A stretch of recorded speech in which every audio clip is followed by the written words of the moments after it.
Donc, le principe de la ligne aérienne de contact est assez simple.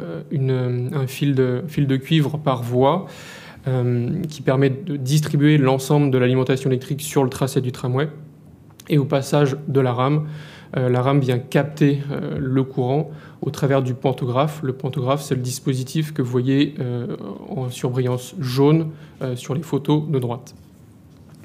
Ensuite, depuis les années, 2000, plusieurs technologies et plusieurs alternatives ont été développées concernant l'alimentation électrique, notamment pour s'affranchir pour toute ou partie du tracé des fils aériens d'alimentation.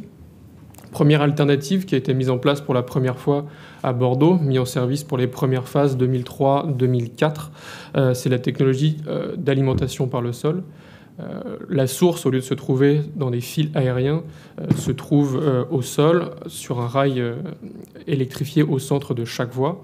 Et au passage de la rame, un dispositif permet à la rame de capter le courant dont elle a besoin pour ses besoins électriques.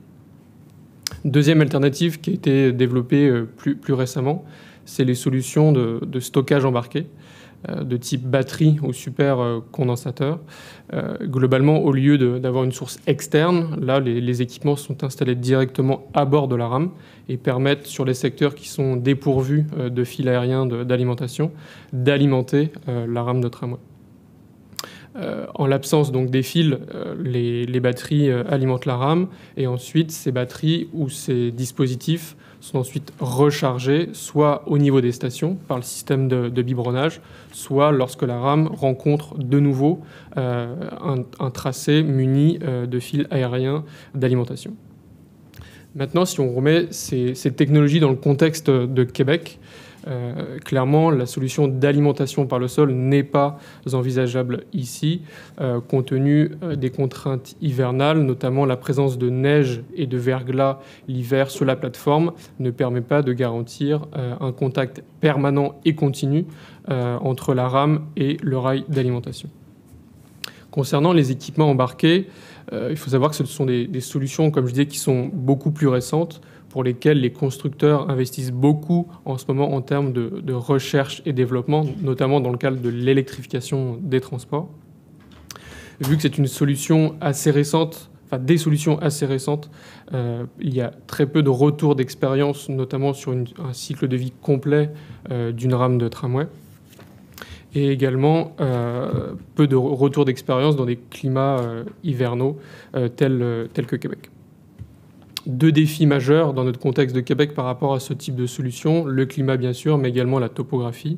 Donc au-delà, concernant le climat, au-delà de l'énergie nécessaire pour faire circuler les rames, il faut également que ces dispositifs embarqués soient dimensionnés pour alimenter les systèmes de climatisation et de chauffage qui vont être très sollicités et qui vont être très énergivores dans le contexte de Québec, compte tenu des températures extrêmement froides l'hiver et assez chaudes l'été. Ces systèmes vont être très très sollicités afin de garantir le confort des passagers. En termes de dimensionnement, donc clairement, ce type de solution dans le contexte de Québec va faire en sorte qu'il va falloir mettre beaucoup de batteries.